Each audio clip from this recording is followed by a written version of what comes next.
Hello student, स्वागत है आपका आपके ही यूट्यूब चैनल अल्फा क्लासेस में।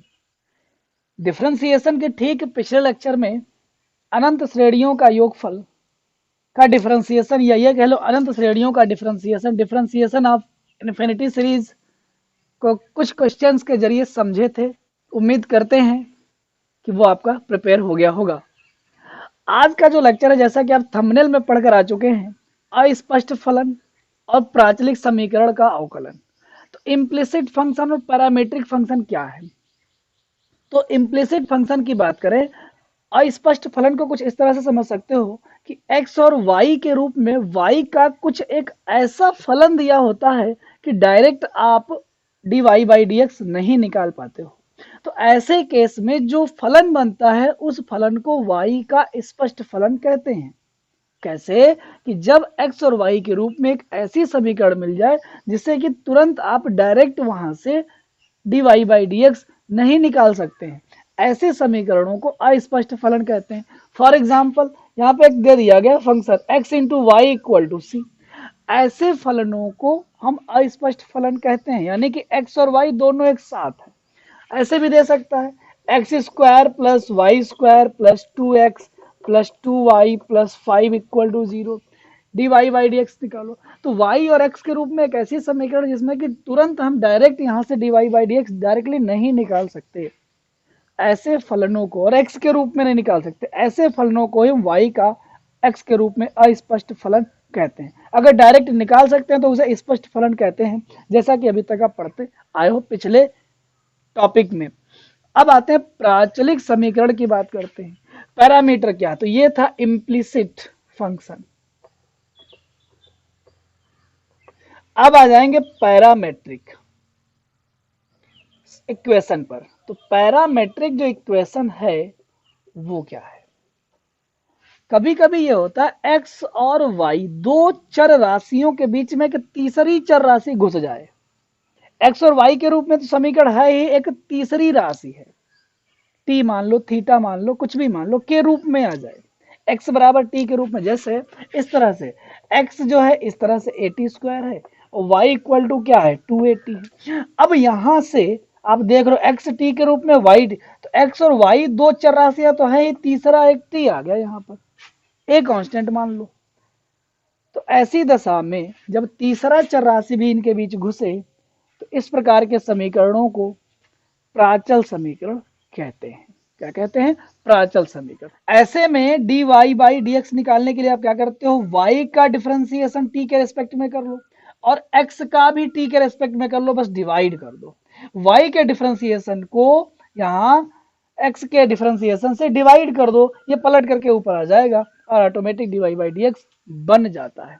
तो इसी कॉन्सेप्ट को समझने के लिए कुछ क्वेश्चन करेंगे, जिससे कि इस कॉन्सेप्ट पे हम अच्छे से पकड़ बना सकें, कमांड कर सकें। तो चलते हैं आज के लेक्चर को क्वेश्चन से स्टार्ट करते हैं। तो क्वेश्चन क्या है? पहला क्वेश्चन हम इसी को उठा लें, x into Y equal to C, और डिफ्रेंशिएट करें। तो पहले इम्प्लिसिट फंक्शन के क्वेश्चन कर लेंगे, फिर पैरामेट्रिक के करेंगे। तो चलिए पहला क्वेश्चन यही बना लेते हैं, x into Y equal to C. अब यहाँ पर फर्स्ट इंटू सेकेंड लगा सकते हो, इसे जो है कांस्टेंट समझोगे तो ये जीरो होगा और समझना ही होगा, क्योंकि d Y by D x निकालना है। तो D Y by D x, d d x of y निकाल लो तो किसके रेस्पेक्ट में करना है? एक्स के रेस्पेक्ट में। तो अब वाई फंक्शन है एक्स के पदों में। अब अदर कोई क्वांटिटी अगर आए तो वो तो कांस्टेंट वैल्यू है ना, यानी कि सी यहाँ क्या है? कांस्टेंट है। अभी यहाँ लिखोगे differentiating with respect to x. तो कैसे करोगे? डी डी एक्स लगाया, x into Y equal to, बिल्कुल सही जा रहे हो, जो सोच रहे हो बिल्कुल सही सोच रहे हो। फर्स्ट इंटू सेकंड लगाने का अगर सोच रहे हो तो सही सोच रहे हो। अब फर्स्ट इंटू सेकंड लगा दो, फर्स्ट बाहर करोगे सेकंड का डिफरेंशिएशन, प्लस सेकंड बाहर करोगे फर्स्ट का डिफरेंशिएशन, उधर तो खत्म हो गया। अब ये है x d Y by D x plus y, x का डिफरेंशिएशन x के रेस्पेक्ट में तो वन ही होगा ना, इक्वल टू 0। y से 1 का गुणा, y भेज दो उधर माइनस में, फिर x को बाद में भेजेंगे। तो x d Y by D x equal to minus y, और ये बन गया D Y by D x equal to minus y बटे एक्स, और ये हो गया इस अस्पष्ट फलन का d Y by D x. खत्म, यही था कॉन्सेप्ट। चलिए अगले क्वेश्चन की ओर चलते हैं। अगला क्वेश्चन क्या है, अगला क्वेश्चन अभी लिए थे एक उसी टाइप का, जैसे कि x square plus y square, इसी तरह का ले लिया जाए। तो अगला क्वेश्चन है जैसे कि x square plus y square plus 2x plus 2y plus 10 equal to 0, कुछ इस टाइप का। सोचना नहीं है, बस फलन की पहचान करनी थी कि ये स्पष्ट फलन है या स्पष्ट, बस कंटिन्यू और डिफरेंशिएट करो एक्स के रेस्पेक्ट में और देखो क्या बनता है। तो differentiating with respect to x, d d x लगा दो सभी को। जब डी डी एक्स लगाओगे तो अंदर पहुंचेगा ये इस तरह से, x square plus y square plus 2x plus 2y plus 10 equals to 0। अभी अंदर पहुंचेगा बिल्कुल। तो अभी यहाँ पर d d x of x square plus d d x of y square, two constant d d x of x, two constant d d x of y plus d d x of 10। 10 तो बेचारा मारा जाएगा, 0 हो जाएगा ना। अभी यहाँ पर एक्स स्क्वायर का डिफरेंशिएशन फटाफट 2x, वाई स्क्वायर का वही वैसे ही 2y होगा इनटू वाई का क्या d Y by D x plus 2x का 1 प्लस 2y का क्या d Y by D x, बस प्लस 0, खत्म कहानी 0। अब d Y by D x एक साथ कर लो और अदर वैल्यू एक साथ कर लो। तो 2x और 2 एक साथ करोगे, ये और दोनों एक साथ करोगे, तो ये दोनों जब एक साथ करोगे तो D Y by D x common होगा। जब d Y by D x common होगा तो बचा क्या, इनसे और इनसे 2y प्लस 2 बचा। इन दोनों के साथ अगर देखें तो 2x प्लस 2 इक्वल टू 0। इसमें से 2 कॉमन, इसे उधर भेज दो, इसमें से 2 कॉमन बटे में भेज दो। तो डायरेक्ट अगर पूछे आपसे तो क्या बोलोगे, 2 कॉमन हुआ माइनस में गया x प्लस 1, 2 कॉमन हुआ अपॉन में गया y प्लस 1, 2 से 2 खत्म करो ना, बना क्या d Y by D x equal to minus x plus 1 upon y plus 1। और ये हो गया इस क्वेश्चन का आंसर। तो है तो इजी, बस यही समझना था कि इम्प्लिसिट फंक्शन का डिफरेंशिएशन कैसे करते हैं। कुछ और क्वेश्चन लेकर चलें? यस चलेंगे। अगला क्वेश्चन क्या है एक बार आप इसे देखें, और क्वेश्चन नंबर 3 है इस तरह से, x की पावर p y की power q equal to x plus y की पावर p प्लस q बनाते हैं। लॉग ले लोगे सिंपल होगा, थोड़ा छोटा फॉर्म आ जाएगा। लॉग लेने पर taking log on both side, ऐसा लिखते हो बस कर दो। लॉग लोगे तो क्या बनेगा, लॉग x की पावर p y की पावर q इक्वल टू, ये p प्लस क्यू कहाँ जाएगा आगे, p plus q log x plus y, ना ना ना वो गलती ना करना, क्या log m plus n, log m plus log n हो जाता है, नहीं होता है, बताया पिछले लेक्चर में, ध्यान रहे। लॉग m गुणा n से ये अलग होगा कैसे, लॉग x की power p plus log y की power q equal to p plus q log x plus y, वो होगा ये नहीं होगा। p और q जो पावर में है आगे ले आओ, तो p log x plus q log y equal to p plus q log of x plus y. कर दो differentiate, d Y by D x सही है तो x के रेस्पेक्ट में ही करोगे ना, तो अब कर दो differentiating with respect to x। जब ऐसा करोगे तो देखो p डायरेक्ट करें, डी डी एक्स नहीं लगा रहे हैं, लॉग x का क्या होता है 1 upon x, q constant, log y का तो 1 अपॉन वाई हो जाएगा, बट y है x का function, d Y by D x equal to p plus q रहा कांस्टेंट, लॉग के अकॉर्डिंग इसका होगा तो 1 अपॉन आएगा, फिर इन दोनों का होगा तो x का हो गया 1 और y का हो गया D Y by D x. जरा छोटा करो, तो ये बन रहा है p upon x plus Q upon Y D Y बटे डी एक्स इक्वल टू, ये है p plus Q upon x plus y फिर 1 plus d Y by D x. बहुत केयरफुल होकर के समझना। अब इससे जब ब्रैकेट ओपन करोगे तो 1 से और d Y by D x से गुणा होगा, इधर है p upon x plus Q upon Y D Y by D x equal to p plus Q upon x plus y plus P plus Q upon x plus Y D Y बटे D x, ऐसा होगा। अब d Y by D x एक साथ कर लो जरा, तो ये वाला फैक्टर जो भी है इधर ले आओगे, ये P अपॉन एक्स उधर ले जाओगे, तो इधर पहले से क्या है Q upon Y, Q upon Y D Y by D x minus, यही तो आ रहा है इधर, तो P plus Q upon x plus Y D Y बटे D X is equal to, अभी उधर ये रुकेगा, equal to P plus Q बटे X plus Y minus P बटे एक्स, डी वाई बटा डी एक्स एक साथ की हो तो इसे रोक लिए थे, ये वाला इधर लेफ्ट में आया माइनस में, अब ये उधर पहले से है P बटा एक्स माइनस में जाएगा, डी वाई बटा डी एक्स कॉमन ले लो, जब डी वाई बटा डी एक्स कॉमन ले लोगे तो यहाँ बचेगा Q upon y minus P plus Q upon x plus y equal to P plus Q upon x plus Y minus P upon x.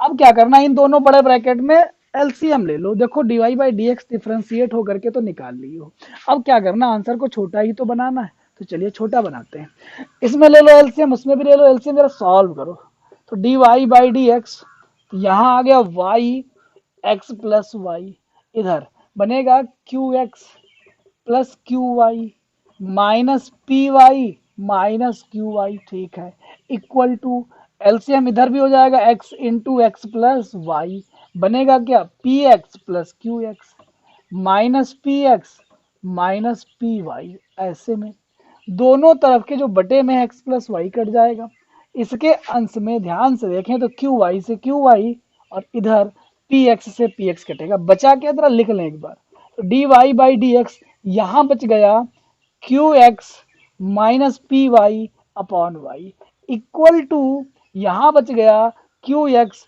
Minus P y बटे x, अब इस factor को उधर भेज दो, तो जब ऐसा करोगे तो D Y by D X क्या आएगा, उधर है Q x minus P Y upon X, जब ये पलट कर उधर जाएगा तो Y upon Q x minus P Y, ऐसे में ये ब्रैकेट इससे कट जाएगा, सेम है, D Y by D x equal to क्या आ गया, D Y by D X आ गया वाई अपॉन एक्स, तो ये तो था कुछ इम्प्लिसिट फंक्शन जैसा, दम रखता है ये क्वेश्चन, एक बार देखें, इसके साथ चलते हैं अगले क्वेश्चन पर, तो चले क्वेश्चन नंबर 4 पर, क्या लिखा हुआ पढ़ते हैं, क्वेश्चन 4 है, if sin y equal to X into sine A plus Y then prove that D Y by D x equal to sine square A plus Y upon sine A, जो given function है इसी के जरिए, अब यहाँ से देख रहा हूँ ना y का x के रूप में किस तरह से अस्पष्ट रूप है, डायरेक्ट हम d Y by D x decide नहीं कर सकते, बट करना है तो जो गिवन फंक्शन है उठाइए, डिफरेंशिएट करने का प्रयास करिए, तो गिवन है चूंकि sine y is equal to x sine A plus y, ये हो गया, अब यहां से क्या करना, साइन वाले एक साथ कर लो, एक्स को अकेला कर दो, ये ले आओ अपॉन में, तो ये बन गया sine y upon sine A plus y equal to x, x के रिस्पेक्ट में यही जरा डिफ्रेंशिएट कर दो, तो differentiating with respect to x लगा दो डी डी एक्स जरा, तो जब डी डी एक्स करोगे तो ये है sine y upon sine of a plus y equal to d d x of, उधर क्या है भाई एक्स है, एक्स का ही तो करोगे, इस तरह से लिख लोगे, अब अंश बटे हर लगाओगे, तो हर का स्क्वायर करोगे, तो साइन स्क्वायर ए प्लस वाई, हर गुड़े तो साइन ए प्लस वाई, गुड़े अंश का क्या करोगे कॉस वाई हो जाएगा, इनटू में y का भी तो होगा भाई d Y by D x minus अंश गुड़े तो अंश क्या है sine y d d x of इसका, तो इसका जब करोगे तो कॉस ए प्लस वाई आएगा साइन का, इनटू में a प्लस वाई का जब होगा तो 0 plus d Y by D x यानी कि d Y by D x equal to उधर क्या हो गया 1, ये बटे वाला पद जो है उधर भेज दोगे गुड़े में चला जाएगा, लेफ्ट में आप नोटिस करो d Y by D x हो रहा है कॉमन, क्वेश्चन बनने लगा, तो D Y by D x जब हो गया कॉमन तो यहाँ बचा क्या नोटिस करोगे, तो sine A plus y cos y minus sine y cos a plus y equal to sine square A plus y. ध्यान दें जरा, तो sine A cos b minus cos a sine b, क्रम बदल गया, sine A cos b minus cos a sine b, sine a minus b होता है। तो यहाँ पर d Y by D x, और ये चल रहा है साइन ए माइनस बी से A plus Y minus Y equal to sine square A plus Y. इस वाई से ये वाई कट हो गया, तो डी वाई बटे डी एक्स, और ये है sine A equal to sine square A plus Y. Sine A उधर बटे में जाएगा तो बन जाएगा डी वाई बटे डी एक्स बराबर sine square A plus Y upon sine A. और इसी के साथ ये क्वेश्चन तो प्रूव हो गया। देखने में डर लग रहा था, तो ये जो क्वेश्चन पढ़ रहे हैं ना, इसके बारे में बता दें, ये क्वेश्चन बहुत इंपॉर्टेंट है। बोर्ड एग्जामिनेशन, जो बोर्ड की क्लास में आएंगे 12th में, उनके लिए तो बहुत इंपॉर्टेंट है। तो अब ये बताते चले कि जो टॉपिक चल रहा है, एक एक टाइप का चल रहा है, हर एक टाइप का एक एक लेक्चर में करा रहे हैं, क्या फैक्टर है यहाँ कराने का। 11th क्लास और 12th क्लास दोनों से रिलेटेड टॉपिक यहाँ चल रहा है। ये जब पूरा कवर हो जाएगा, फिर एनसीईआरटी एक्सरसाइज को जब उठाएंगे, दोनों क्लास के लिए लेंगे, 11th के लिए भी 12th के लिए भी, और फिर आएंगे कंपैरेटिव। तो ये जब ढेर सारा आप डिटेल पढ़ चुके होंगे, तो वो क्वेश्चन आप चुटकी बजाते लगाओगे। तो ये क्वेश्चन आप समझ गए होंगे, एक बार देख लें। अब चलते हैं प्राचलिक समीकरण से रिलेटेड कुछ क्वेश्चन करेंगे। तो प्राचलिक समीकरण को उठाने से पहले, उनके क्वेश्चन करने से पहले आप एक बार इन्हें देख सकते हैं। प्राचलिक समीकरण के बारे में कहें तो कभी कभी x और y ये दोनों चर फलन किसी तीसरे चर रूप में दिए गए होते हैं। जैसे कि आप यहां देख रहे हो, एग्जाम्पल के जरिए इसको समझाए, तो इसको लगा लेते हैं। तो x जो है और y जो है, x और y दोनों जो हैं वो t तीसरे चर राशि के रूप में आ गए। तो ऐसी समीकरणों को प्राचल समीकरण कहते हैं। तो अब dy बाई डी एक्स निकालने के लिए क्या करोगे, x का डिफरेंशिएशन t के रेस्पेक्ट में, y का डिफरेंशिएशन t के रेस्पेक्ट में, फिर dy बाई डी एक्स बनाने के लिए y का डिफरेंशिएशन जो आया है उसको x के डिफरेंशिएशन से भाग कर दोगे, डिवाइड कर दोगे। तो अभी लिखोगे, चूंकि सॉल्व करना है, तो x equal to a t square, t के रेस्पेक्ट में करना, जो यहाँ पर प्राचल है, अभी टी प्राचल है, तीसरा है, उसी तीसरे को तो प्राचल कहते हैं, और टी के रूप में रेस्पेक्ट में करोगे तो यहाँ पर क्या लिखोगे, गलती से भी एक्स नहीं लिखना, अब टी लिखना। प्राचल समीकरण में आ गए हो, तो ये बन जाएगा D x upon d T. तो अब ये समझ गया होगा कि हर बार एक्स के रेस्पेक्ट में ही नहीं करना है। क्वेश्चन जिस रूप में मिलता है, जिस चर राशि के रूप में मिलता है, प्रश्न जिस रूप में कहता है, उसके सापेक्ष करना होता है। तो अभी तक एक्स के रूप में समझ रहे थे, यहाँ से आपका भ्रम टूटा। आइए, तो d x upon d t equal to, ये लगाया d d t of a t square. तो ए तो कांस्टेंट है रहा ना, अब ए जो टी स्क्वायर है उसका क्या आएगा, 2t आएगा। तो ये बन जाएगा 280। एंड अब उठाइए y, तो y क्या है आपके पास, 280। जब 280 है तो डिफरेंशिएट तो करोगे ना t के रेस्पेक्ट में, तो differentiating with respect to t, ये बन जाएगा dy by d t, d d t लगाओगे, 2a कांस्टेंट है, d d t of t, अब यहां से क्या होगा, 1 होगा, और ये आ गया 2a। तो अब क्या आ गया, अब देख रहा हो कि dy बाई डी टी भी आ गया, dx बाई डी टी भी आ गया, इसलिए dy by D x equal to dy by d t को dt dx by d t से भाग कर दो, या उसको पलट करके गुणे में लिख दो, बात बराबर। तो यहां से y का डिफरेंशिएशन क्या लाए हो, 2a, गुणे dt बाई dx क्या लाए हो, 280। तो अब ये dx बाई dt हमें ये लिखना है, तो 1 अपॉन 280 लिखोगे, 2a से 2a कैंसिल करोगे, जो आंसर आया वो t के टर्म में आया, और क्या आया, dy बाई डी एक्स। तो मैटर ये थोड़ा ही है कि अब t के रेस्पेक्ट में आ रहा या t के पदों में आ रहा कि x के पदों में आ रहा है, हमें तो आंसर देना था, जो आ गया 1 अपॉन टी। तो ये तो था प्राचल समीकरण का पहला क्वेश्चन। चलते हैं अगले क्वेश्चन की ओर, एक बार आप इसे देख सकते हैं। तो क्वेश्चन नंबर 2 क्या है, x equal to a cos t plus log ten t by two, y equal to a sine t. तो अभी x को उठाओ t के रेस्पेक्ट में, y को उठाओ t के रेस्पेक्ट में, बस y के डिफरेंशिएशन को x के डिफरेंशिएशन से भाग कर दो, या पलट करके गुणा कर दो। तो अभी क्या करोगे, x निकालोगे, तो अभी डिफरेंशिएशन t के रेस्पेक्ट में करोगे, तो x equal to a times cos t plus log ten t half. अब टी के रेस्पेक्ट में डिफ्रेंशिएट करोगे तो differentiating with respect to t, तो ये बन जाएगा dx बाई डी टी बन जाएगा। ए तो ठहरा कांस्टेंट, अब डायरेक्ट डी डी टी अंदर मूव किया तो कॉस टी का क्या होगा माइनस साइन टी, तो जैसे एक्स समझ करके कर रहे थे वैसे टी समझ करके आपको करना है।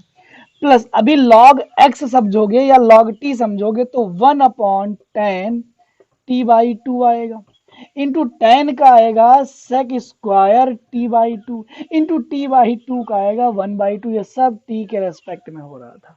अब इनको जो है साइन कॉस वगैरह में तोड़ के बनाओ तो A bracket minus sine T plus half यहां लिख लिया, जब 1/10 है इसको लिख सकते हो cos T by two upon sine T by two, into sec square को लिख सकते हो 1/कॉस square T by two definitely. अब इस कॉस से ये कॉस कट किया, ये हो गया sine T two sine A cos A के फार्मूले से, सॉरी ये स्क्वायर नहीं होगा तो इस तरह से two sine A cos A का फार्मूला बनेगा। तो ये चल रहा माइन A minus sine T plus 1/साइन टी। अब इस तरह से 1/साइन हो जाएगा कॉसेक, तो ए ये पॉजिटिव है पहले भी लिख सकते हो तो cosec t minus sine t, बस ये बन गया dx by d t. And अब उठाओगे y, ये है a साइन टी, डिफ्रेंशिएट कर दो t के रेस्पेक्ट में तो बनेगा dy by d t equal to a cos t. बस इसलिए अब क्या बनाना हमें तो dy बाई डी एक्स चाहिए, तो ये किया dy बटे डी टी डिवाइड बाई कह दो D x by d T, या गुणा लगा करके इसे पलट करके भी कह सकते हो। तो dy बाई डी टी क्या है a cos t, a cos t divide करने के लिए क्या कर सकते हो upon a cosec t minus sine t. तो अब यहां से a कट कर दो, a से a कट कर दिया, आंसर बना लिया क्या cos t upon cosec t minus sine t, और ये हो गया इस क्वेश्चन का आंसर। ठीक, तो चलते हैं क्वेश्चन नंबर 3 पर, आप इसे एक बार देख सकते हैं। और ये क्वेश्चन नंबर 3 है, देख रहे हैं आप डिफरेंट डिफरेंट टाइप के क्वेश्चन मिल रहे हैं जिससे कि आप बेहतर तरीके से सीख सकें। तो क्वेश्चन नंबर 3 है x equal to root sine two t और y इक्वल टू है रूट कॉस टू टी, तो डिफ्रेंशिएट करिए, तो x को उठाइए रूट साइन टू टी, अब आपको कुछ याद आएगा, याद दिलाते हैं, डिफ्रेंशिएट करिए t के रेस्पेक्ट में, तो लिखोगे differentiating with respect to t, तो ये बन जाएगा dx अपॉन dt बन जाएगा इक्वल टू, अब इसको रूट x अगर सपोज करो या रूट t सपोज करो तो वो होता है 1/2 रूट x, तो ये बन जाएगा साइन टू टी। अब गुणे में किसका डिफरेंशिएशन करोगे साइन टू टी का, क्या आएगा कॉस टू टी, फिर टू टी का क्या आएगा टू आएगा, ऐसे में ये टू इस टू से कैंसिल कर देगा और मिलेगा क्या, मिलेगा cos two T upon under root sine two t, यहीं रोक दो।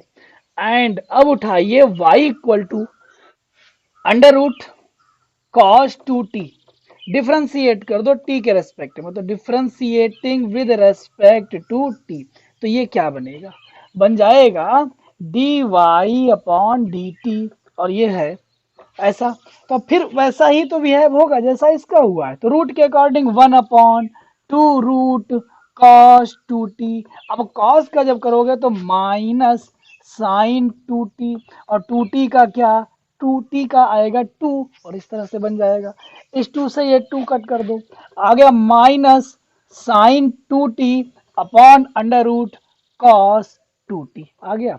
इसलिए D Y by D X क्या आएगा y का डिफरेंशिएशन, अब पलट के कह दो तो डी टी बटे डी एक्स कहोगे, गुणे में कहोगे, अगर भाग कहोगे तो d x by d t कह दोगे, कोई फर्क नहीं उस बात से, same thing equal to d Y by d t, अभी तो आया है minus sine two T upon under root cos two t, गुणे, अब इस तरह से जब पलट करके लिखोगे इसको तो क्या बनेगा ऊपर जाएगा ये, तो ये ऊपर जब जाएगा पलट करके तो आएगा under root sine two T upon cos two t, ये बन जाएगा। तो नोटिस करो अंडर रूट अगर हटा दें तो पावर हाफ, तो माइनस ये बन जाएगा साइन 2t की पावर, इसकी पावर 1 अगर सपोज करें, इसकी हाफ तो ये हो गया 3 हाफ, इधर cos 2t की power 3 half, sine upon cos हो गया 10, और कंप्लीट सेम पावर है तो यहां से बन गया माइनस tan 2t की पावर 3 हाफ, और ये हो गया इस क्वेश्चन का फाइनल आंसर। तो एक बार देखें इसे, चलते हैं चौथे नंबर पर, और जो अगला क्वेश्चन होगा आज के लेक्चर का आखिरी क्वेश्चन होगा। उम्मीद करते हैं इस कॉन्सेप्ट को आप समझ गए होंगे। तो एक बार आप इसे देख सकते हैं। तो आज के लेक्चर का ये आखिरी क्वेश्चन आप बोर्ड पर देख रहे हैं। क्वेश्चन नंबर 4 क्या है? If tan y is equal to 2t upon 1 minus t square and sin x is equal to 2t upon 1 plus t square, then prove that pt means prove that dy by dx equal to 1। तो अभी आप क्या notice कर रहे हो, देखो जरा। अभी तक आपको y इक्वल टू मिलता था, x इक्वल टू मिलता था डायरेक्ट t के पदों में, और डिफरेंशिएट आप कर करके dy by dx बना लेते थे। अभी जो x और y है वो ट्रिग्नोमेट्रिक फंक्शन में आ गया। तो देखो कैसे करोगे, लिखोगे चूंकि tan y is equal to 2t upon 1 minus t square. अब यहां से tan को अगर रिप्लेस कर दें तो ये बन जाएगा tan inverse 2t upon 1 minus t square. Twelfth वाले इसको बहुत अच्छे से समझ रहे होंगे, क्योंकि इनवर्स ट्रिग्नोमेट्रिक फंक्शन पढ़ चुके हैं। नहीं पढ़े हैं जो बच्चे वो समझ लें, इस तरह से ट्रिग्नोमेट्रिक फंक्शन जब उधर टर्न करेगा तो ये इनवर्स लेकर जाएगा। अब अगर t की जगह हम tan थीटा कहें तो ये फार्मूला बना लेता है। तो यहां मान लो suppose that t equal to tan theta. अब यहां आ जाओ y इक्वल टू, तो ये हो गया tan इनवर्स, जहां जहां tan है tan, जहां जहां पर t है tan थीटा लिखोगे तो ये कुछ ऐसा बनेगा 1 माइनस tan स्क्वायर। अब जो ये फार्मूला बन गया tan 2 थीटा का बन गया, तो y equal to tan inverse यहां पर हो गया tan 2 थीटा। अब tan इनवर्स से अब tan रिप्लेस करोगे तो बचेगा 2 थीटा। जब 2 थीटा बचेगा तो यहां पर अब t को भूल जाइए, थीटा के रेस्पेक्ट में अगर डिफरेंशिएट कर दें यहीं पर कोई दिक्कत की बात नहीं, फिर हम लास्ट में वैल्यू रख सकते हैं। तो थीटा के रेस्पेक्ट में जब करेंगे तो D Y by d t नहीं, डी एक्स नहीं, डी थीटा आएगा इक्वल टू ओनली 2 आएगा, थीटा का 1 हो जाएगा। And what, and x equal to यानी कि साइन x बनाओगे तो 2t upon 1 plus t square. अब वही t जो है यहां भी यूज करोगे, साइन को उधर भेजने के बाद तो x इक्वल टू बनेगा sine inverse 2t upon 1 plus t square. अब यहां भी यूज करोगे t को, तो x equal to sine inverse ये बन जाएगा 2 tan theta upon 1 plus tan square theta. Use किए हो तो आप देख रहे हो जो फार्मूला कंप्लीट हो रहा है यहाँ पर वो साइन 2 थीटा का बन रहा है। तो x equal to sine inverse यहां पर लिख दोगे साइन 2 थीटा, साइन इनवर्स और साइन गायब हो जाएगा और क्या बचेगा 2 थीटा। थीटा के रेस्पेक्ट में फिर से डिफरेंशिएट जब करोगे तो ये बनेगा dx by d theta equal to only 2, क्योंकि थीटा 1 है, थीटा के रेस्पेक्ट में कर रहा हो, इस तरह से पावर 1 होने पर वो 1 ही होगा। इसलिए अब direct dy by D x equal to dy by d theta, अब गुड़े डी थीटा बटे डी एक्स। तो dy बाई डी थीटा जो आया था वो आया था 2, और बटे में इसका मान जो रखोगे तो 2, कट करके क्या बचेगा, एक ही तो बचेगा, और लाना क्या है, एक ही तो लाना है। और इसी के साथ ये क्वेश्चन हो गया प्रूव। अगर हम इम्प्लीसिट समझ करके फिर हम प्राचल समीकरण पे जाते तो थोड़ा और टिपिकल बन सकता था, यानी कि इसी को डायरेक्ट डिफरेंशिएशन में जाते, लगने को तो लग जाता लेकिन काफी टिपिकल प्रोसीजर होता हमारा। तो क्यों ना हम उस आसान रास्ते को चुने जिससे कि क्वेश्चन भी हमारा आसानी से लगे और टफ भी ना बने। तो ये तो था कुछ इम्प्लिसिट फंक्शन और पैरामीट्रिक इक्वेशन पर रिलेटेड क्वेश्चन। अगले लेक्चर में जो होगा वो होगा सक्सेसिव डिफरेंशिएशन, उत्तरोत्तर अवकलन, यानी कि अभी तक हम किसी दिए गए फलन का एक बार डिफरेंशिएशन कर रहे थे, अब वो जितनी बार कहेगा 2 बार 3 बार 4 बार के बारे में बात करेंगे।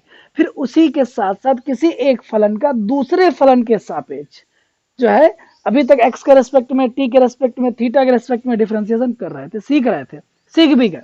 लेकिन अब क्या, किसी एक दिए गए फलन का दूसरे दिए गए फलन के सापेक्ष डिफरेंशिएट करेंगे। तो मिलते हैं बहुत ही जल्द अगले लेक्चर में। तो आपसे एक रिक्वेस्ट है, अभी तक अगर आप चैनल को सब्सक्राइब नहीं किए हैं तो प्लीज़ चैनल को सब्सक्राइब कर लें, बेल आइकन को प्रेस कर लें। लेक्चर अगर समझ आया हो, अच्छा लगा हो तो एक लाइक करके जाएं, दोस्तों के साथ शेयर करना ना भूलें। मिलते हैं बहुत ही जल्द अगले लेक्चर में। बहुत बहुत धन्यवाद।